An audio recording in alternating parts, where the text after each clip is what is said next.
রমজান মাসের যখন শুরু হয়ে যাবে মাসটা, প্রথম রাত, সহিহ বুখারীর বর্ণনা 3277 নম্বর হাদিস। قال رسول الله صلى الله عليه وسلم إذا دخل رمضان فتحت أبواب الجنة وغلقت أبواب النار وسلسلت الشياطين। রমজানের প্রথম রাত যখন শুরু হয়, জান্নাতের সবগুলা দরজা খুলে দেওয়া হয়, জাহান্নামের সবগুলা দরজা বন্ধ করে দেওয়া হয়, ওয়াসুলসিলাতিশ শায়াতিন, শয়তানগুলাকে শিকলে আবদ্ধ করা হয়। তাহলে হুজুর, শয়তান যদি শিকলে আবদ্ধ থাকে, রমজান মাসে আমরা গুনাহ করি কেন? বলেন অভ্যাসগত গুনাহ। বলেন কি গুনাহ?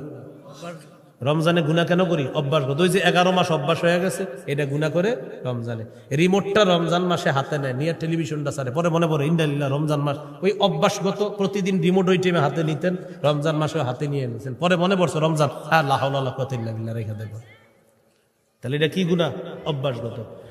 তো রমজান মাসে যখন রোজা শুরু হয়, জান্নাতের দরজাগুলা খুলে দেওয়া হয়, জাহান্নামের দরজা বন্ধ করা হয়, শয়তানকে আবদ্ধ করা হয়, শিকলে বন্দী করা হয়। এই হলো রমজান মাস। রমজান মাসে রাতের বেলা তারাবি পড়বেন, দিনের বেলা রোজা রাখবেন। قال رسول الله صلى الله عليه وسلم من صام رمضان إيمانا واحتسابا غفر له ما تقدم من ذنبه। কোন ব্যক্তি যদি রমজানে দিনের বেলা রোজা রাখে, রাতের বেলা সালাত আদায় করে, তারাবি আদায় করে, তার আগের সবগুলা গুনাহ মাফ করে দেওয়া হবে। তাহলে দিনের বেলা রোজা, রাতের বেলা তারাবির সালাত আদায় করবে। রমজান মাস শুরু হয়ে গেল, রাতের বেলা আপনি প্রথম দিন তারাবি পড়লেন, পড়ার পর রাতটা যাবে, এরপর সাহারি খাবেন।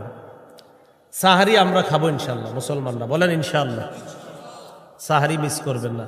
অনেকে কি করে ইচ্ছা করে সাহারি না খায়া বুঝায় যে না খায়া রাখতেছি রোজা। আপনার কি কইছি এরকম না খায়া রাখতে? হ্যাঁ, ইচ্ছা করে কাম করবেন না, সাহারি খাবেন, বলেন ইনশাআল্লাহ। হ্যাঁ, সাহারি খেতে হবে। কেন সাহারি খাবেন? قال رسول الله صلى الله عليه وسلم تسحروا فإن في السحور بركة। তোমরা সাহারি খাও, সাহারির মধ্যে বরকত আছে। সুবহানাল্লাহ, বলেন সাহারিতে কি আছে? বরকত। সহিহ বুখারীর 1923 নম্বর হাদিস এটা। সহিহ বুখারীর 1921 নম্বর হাদিসে আছে। عن زيد بن ثابت رضي الله تعالى عنه تسحرنا مع رسول الله صلى الله عليه وسلم। আমরা নবীজির সাথে সাহারি খেয়েছিলাম। এখান থেকে বোঝা যায় সাহারি খাওয়া আল্লাহর নবীর অভ্যাস, সাহাবীদের অভ্যাস। আরেকটা জানলাম, সাহারি খাওয়া এটা বরকত। বলেন সাহারির মধ্যে কি আছে? বরকত আছে। অন্য হাদিসে আছে قال رسول الله صلى الله عليه وسلم হালুম্মু ইলাল গাদাইল মুবারাক। আসো তোমরা বরকতপূর্ণ খাদ্যে অংশগ্রহণ করো। এই সাহারির সময় নবী বলছেন, আসো বরকতপূর্ণ খাদ্যে অংশগ্রহণ করো। সাহারি যারা খাবে তাদের উপর আল্লাহর রহমত নাজিল হবে, ফেরেশতারাও তাদের জন্য দোয়া করবে। তো আল্লাহর রহমত দরকার আসেনি সবার, এই জন্য সাহারি খাবে। ইন্নাল্লাহা ওয়া মালাইকাতাহু ইউসাল্লুনা আলাল মুতাসাহহিরিন। যারা সাহরি খায় তাদের উপর আল্লাহ তাআলা রহমত নাজিল করেন, আর তাদের জন্য ফেরেশতারা দোয়া করতে থাকে, আল্লাহ যারা সাহরি খায় তাদেরকে আপনি মাফ করে দেন, তাদেরকে আপনি কি করে দেন? মাফ করে দেন। এই জন্য আমরা সাহরি খাবো। সাহরির মধ্যে প্রতিদিন খেজুর রাখবেন, 1-2টা খেজুর রাখবেন। ক্বালা রাসূলুল্লাহ সাল্লাল্লাহু আলাইহি ওয়াসাল্লাম নি'মা সাহুরুল মুমিনি আত-তামার।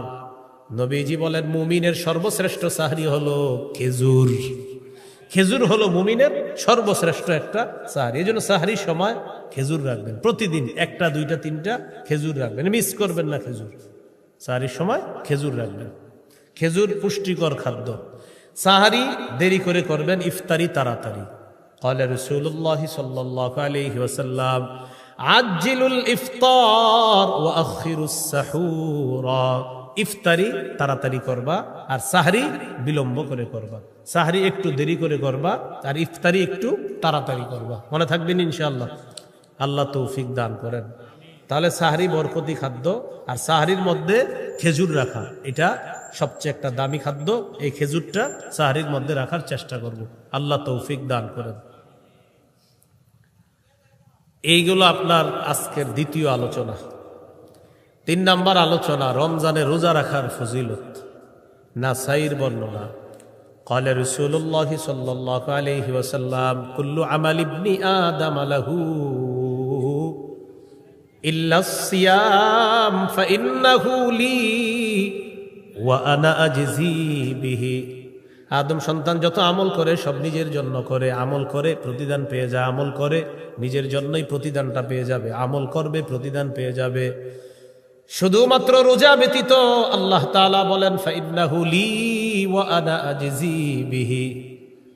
আল্লাহ তাআলা বলেন বান্দা রোজা আমার জন্য রাখে, আমি আল্লাহ তাকে রোজার প্রতিদান দিয়ে দেই। তাহলে বলেন রোজা কার জন্য রাখি আমরা? এই জন্য আল্লাহ বলেন রোজা আমার জন্য, আমি রোজার প্রতিদান দিয়ে দেই। রোজার সাথে কোনো কিছুর তুলনা হয় না। হ্যাঁ, রোজার সাথে কোনো কিছুর কি হয় না? তুলনা হয় না। এক সাহাবী আল্লাহ রসুলের কাছে গেলেন, যাওয়ার পর বললেন ইয়া রাসূল আল্লাহ, এমন একটা আমল আমাকে শিখাইয়া দেন যেটা আমি আপনার কাছ থেকে গ্রহণ করব। নবীজি বললেন আলাইকা বিস-সাওম ফাইন্নাহু লা মিসলা লাহু। তুমি রোজা রাখো, রোজার কোনো বিকল্প নাই। তুমি রোজা রাখো, রোজার কোনো বিকল্প নাই। তাহলে রাসূল সাল্লাল্লাহু আলাইহি সাল্লাম বললেন রোজার কোনো বিকল্প নাই। রোজার কি নাই? বিকল্প নাই। আল্লাহ আমাদের সকলকে রোজা রাখার তৌফিক দান করেন। রোজা রাখবেন, সবাই রোজা রাখবেন, রোজা কেউ মিস করবেন না। সাহারির সময় ছেলেরে উঠায় না, মা বাবা আদর করে উঠায় না। বাবা ডাক দেয়, আম্মা বলে কি না থাক, ছোট মানুষ উঠায় না। 21 বছরের শিশুরে উঠায় না, স্বাস্থ্য নষ্ট হয়ে যাবে এই টেনশনে উঠায় না। আল্লাহ হেফাজত করেন। সাবধান, রোজা ছেড়েন না, রোজা ভুলেও ছেড়েন না, রোজা রাখবেন, সবাই রোজা রাখবেন।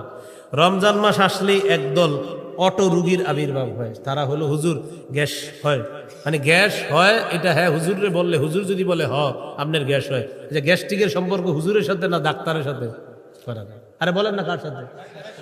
ডাক্তারে গিয়ে সত্যি করে জিজ্ঞাসা করবেন, দিনদার ডাক্তারে, যে আসলে ডাক্তার সাহেব আমার কি গ্যাসের কারণে আমি রোজায় কোনো সমস্যা হবে? হ্যাঁ হুজুরে জিজ্ঞাসা করে, হুজুরে যেন বলে যে না আপনি রোজা রাখেন না। যারা রমজানে গ্যাস্ট্রিকের মাসালা জিজ্ঞাসা করে, এর মধ্যে মনে রাখবেন 100 জন যদি জিজ্ঞাসা করে এর মধ্যে 95 জনের কোনো রোগ নাই। মানে সে মনে করে হুজুর যদি বইলা ফেলে আমি বাইচা গেছি। ভাই আপনি নিজে জানেন, হুজুর বলবে আপনার কথার উপর ভিত্তি করে হয়তো হুজুর মাসালা দিবে, মানে আপনি যা বলবেন উনি তো আলোকে মাসালা দিবে। আপনি তো জানেন আসলে কি আপনি গ্যাস্ট্রিকের রোগী কিনা, এটা আপনি ভালো করে জানেন। আর এগুলো ফাও কথা। রমজান মাসে অন্য মাসের চাইতে মানুষ অনেক ভালো থাকে, মুসলমানরা কি থাকে? ভালো থাকে। তো কয় কি গ্যাস্ট্রিক। রোজা রাখবেন, আল্লাহ আমাদের সকলকে রোজা রাখার তৌফিক দান করেন। রমজান মাসে রোজা রাখবো, এটা হলো এই হলো আজকের 3 নাম্বার আলোচনা, রোজার অনেক ফজিলত। রাসূলুল্লাহ সাল্লাল্লাহু আলাইহি সাল্লাম বলেন আস-সিয়ামু জুন্নাতুন কা জুন্নাতি আহাদিকুম মিনাল কিতাল। লড়াইয়ের ময়দানে যেমন ঢাল থাকে তোমাদের ঢাল, রমজান জাহান্নাম থেকে বাঁচার ঢাল, রমজান জাহান্নাম থেকে মুক্তির ঢাল। মুক্তির কি ঢাল? জাহান্নাম থেকে মুক্তির ঢাল হলো রমজান। আজকের 4 নাম্বার আলোচনা, রমজান মাসে দিনের বেলা আপনি যখন রোজা রাখবেন বেশি থেকে বেশি ইবাদত করার চেষ্টা করবেন, খুব বেশি পরিমাণে ইবাদত করবেন। করবেন না ইনশাআল্লাহ? জিকির করবেন, কোরআন তেলাওয়াত করবেন। যদি কিছু করতে আপনি না পারেন ঘুমায়া থাকেন, প্রয়োজনে মনে করেন আপনি ইবাদত করতে করতে ক্লান্ত হয়ে গেছেন, বাস ঘুমান। এরপরেও কারো সাথে অনর্থক কথা বলবেন না। রাসূলুল্লাহ সাল্লাল্লাহু আলাইহি সাল্লাম বলেন ফাইন সাব্বাহু আহাদুন, কোন রোজাদারের সাথে যদি কেউ ঝগড়া করে, ফাল্যাকুল, সেজন্য বলে দেয় ইন্নামরুউন সাইম, ভাই আমার ঝগড়া করার সময় নাই, আমি রোজাদার। কেউ যদি রোজাদারের সাথে ঝগড়া করে, রোজাদার যেন এই কথা বলে ইন্নামরুউন সাইম, আমি রোজাদার, আমি ঝগড়া করতে পারবো না, এই কথাটা যেন রোজাদার বলে দেয়। তাহলে আমরা কারো সাথে কি করব না? ঝগড়া করব না। রাসূলুল্লাহ সাল্লাল্লাহু আলাইহি সাল্লাম বলেন যে ব্যক্তি রোজা রাখে ফালা ইয়ারফুত, সেজন্য রমজানের বেলা কোনো অশ্লীল কাজ কর্ম না করে, কোনো অশ্লীল কথা না বলে। তাহলে অশ্লীল কাজকর্ম করা যাবে না, অশ্লীল কথাও বলা যাবে না। আল্লাহ হেফাজত করেন। সূরা আনামের 151 নম্বর আয়াতে আল্লাহ বলেন কুল তাআলাউ আতলু মা হাররামা রাব্বুকুম আলাইকুম আল্লা তুশরিকু বিহি শাইআ وبالوالدين إحسانا ولا تقتلوا أولادكم من إملاق نحن نرزقكم وإياهم ولا تقربوا الفواحش ما ظهر منها وما بطن তোমরা প্রকাশ্য অশ্লীলতা গোপন অশ্লীলতার কাছেও যেও না প্রকাশ্য অশ্লীলতা গোপন অশ্লীলতার কাছেও যেও না অন্য আয়াতে আল্লাহ বলেন ওয়াদারু যাহিরাল ইসমি ওয়া বাতিনা প্রকাশ্য পাপ ছেড়ে দাও গোপন পাপ তোমরা ছেড়ে দাও তাহলে প্রকাশ্য পাপ ছেড়ে দাও গোপন পাপ ছেড়ে দাও আল্লাহ আমাদেরকে প্রকাশ্য পাপ গোপন পাপ থেকে হেফাজত করেন এই হলো রমজান সম্পর্কে আলোচনা আল্লাহ আমাদের সকলকে আমল করার তৌফিক দান করেন আজকে কয় তারিখ ফেব্রুয়ারি মাসের কালকে পরের দিন 14 তারিখ ওই দিন লাইলাতুল বারাআত ওই দিন দিবাগত রাতে কি লাইলাতুল বারাআত ওই দিনই তো নাকি আর কিছু আছে না লাইলাতুল বারাআত মানে দিনের বেলা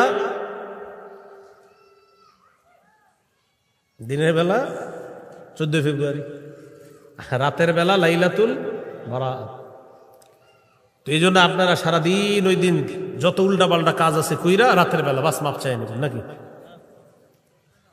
আবার ওই দিন জুমার দিন কিসের দিন এরপরও দেখবেন অসুস্থ মস্তিষ্ক সম্পন্ন কিছু ছেলে মেয়ে ওই পবিত্র দিনটাকেও কিভাবে অপবিত্র করার চেষ্টা করবে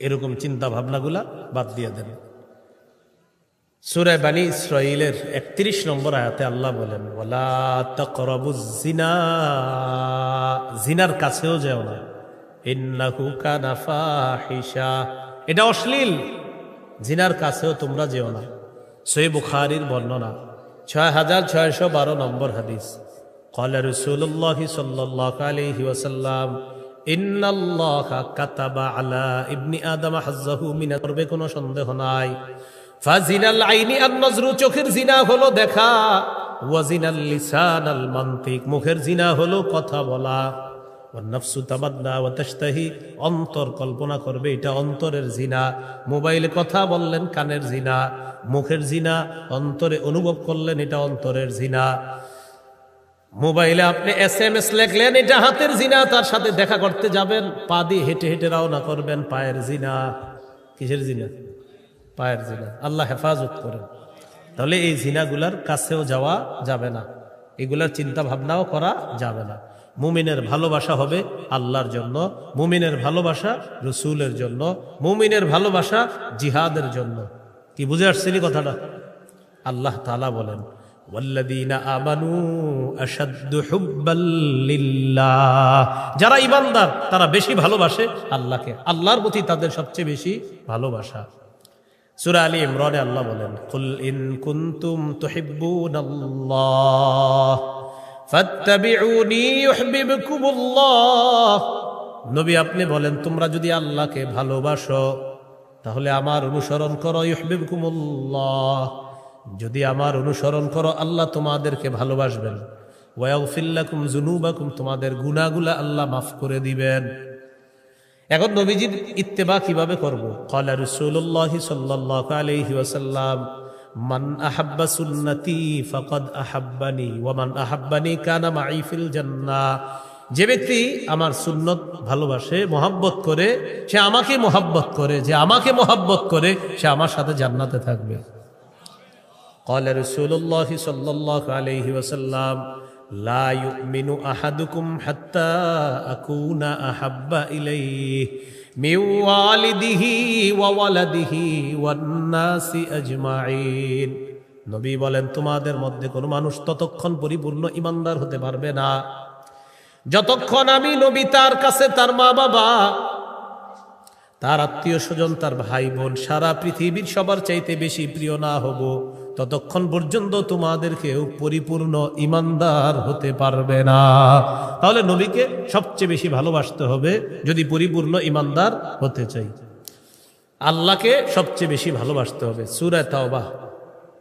24 নম্বর আয়াতে আল্লাহ বলেন কুল ইন কানা আবাউকুম যদি তোমাদের মা বাবা ওয়া আবনাউকুম যদি তোমাদের সন্তান ওয়া ইখওয়ানুকুম যদি তোমাদের ভাই বোন ওয়া আজওয়াজুকুম যদি তোমাদের স্ত্রী, ওয়া আশিরাতুকুম যদি তোমাদের পরিবার, ওয়া আমওয়ালুন ইখতারাফতুমুহা যদি তোমাদের সম্পদ, ওয়া তিজারাতুন তাখশাউনা কাসাদাহা যদি তোমাদের ব্যবসা, ওয়া মাসাকিনু তারদাউনাহা যদি তোমাদের প্রিয় বাসস্থান, আহাব্বা ইলাইকুম মিনাল্লাহ আল্লাহর চেয়ে বেশি প্রিয় হয়ে যায়, ওয়া রাসূলিহি রাসূলের চাইতে বেশি প্রিয় হয়ে যায়, ওয়া জিহাদিন ফি সাবিলি জিহাদের চাইতে বেশি প্রিয় হয়ে যায়, ফাতারাব্বাসু হাত্তা ইয়াতিয়াল্লাহু বিআমরি তাহলে অপেক্ষা করো, আল্লাহ তাআলা গজবের অপেক্ষা করো, যে গজব আল্লাহ তোমাদেরকে দিবেন, বলি না আউযুবিল্লাহ। তাহলে ভালোবাসতে হবে বেশি আল্লাহকে, রসুলকে, জিহাদকে। তো আমাদের ভালোবাসা কার জন্য? হ্যাঁ না, আপনি যদি 14 ফেব্রুয়ারি বলেন হুজুর আমি অমুকরে ভালোবাসি আল্লাহর জন্য, হ্যাঁ এটা কিন্তু হবে না, এটা হলো গুনাহ। বলেন এটা কি?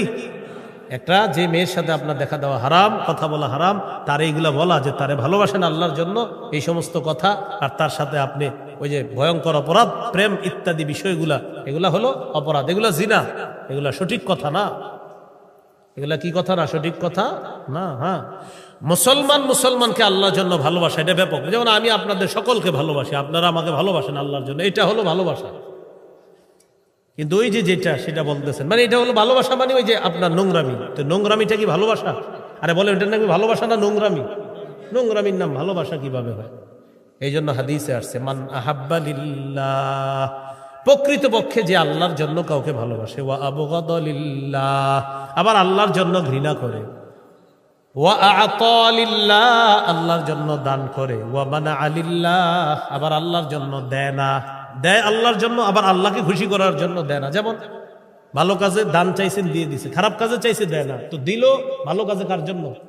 আবার খারাপ কাজে যে দিল না সেটাও কার জন্য? ফাকাদ ইসতাকমালাল ঈমান, সে তার ঈমানকে পরিপূর্ণ করলো, সে তার ঈমানকে কি করলো? পরিপূর্ণ। তো এই যে কয়জন ওয়াজটা শুনতেছেন, আপনারা এই নোংরামিটা থেকে বেঁচে থাকেন বাস।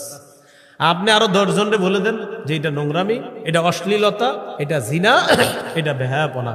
আল্লাহ আমাদেরকে হেফাজত করেন। সেই দিনকে কেন্দ্র করে আমাদের মেয়ে যারা আছে, আপনি আপনার সন্তান, আপনার মেয়েটাকে আপনি ঘরে আটকে রাখেন, আপনার বোনকে আপনি ঘরে আটকে রাখেন। কেন? قال رسول الله صلى الله عليه وسلم المرأة عورة فإذا خرجت استشرفها الشيطان। কোন মেয়ে যখন রাস্তায় বের হয়, মেয়ে হলো ঢেকে রাখার জিনিস, একটা মেয়ে যখন রাস্তায় বের হয়, ইস্তাশরাফাহা শয়তান, শয়তান তাকে অন্যদের কাছে মোহনীয় রূপে, মোহনীয় ভঙ্গিতে উপস্থাপন করে। শয়তান অন্যদেরকে খোঁচা মারে যে মেয়েটার দিকে তাকাও, তাকে মোহনীয় রূপে উপস্থাপন করে অশ্লীলতার মধ্যে যুবকদেরকে ফেলার জন্য ফাঁদ পাতে শয়তান। তাহলে নারী হলো ঢেকে রাখার জিনিস, নারী পর্দার বাহিরে যাওয়ার জিনিস না। তাহলে এই অশ্লীলতা থেকে আমরা আমাদের সমাজকে হেফাজত করতে হবে। তাহলে শুক্রবার দিন, জুমার দিন, আবার লাইলাতুল বারাআত হলো রাতের বেলা, তো আবার দিনের বেলা ঘটনাচক্রে এটার নাম হয়ে গেছে 14 ফেব্রুয়ারি। হ্যাঁ, তো এই জন্য কোনো নোংরামির মধ্যে আমরা পা বাড়াবো না, কোনো নোংরামিকে আমরা সমর্থন করব না। কি মনে থাকবেন ইনশাআল্লাহ? তাহলে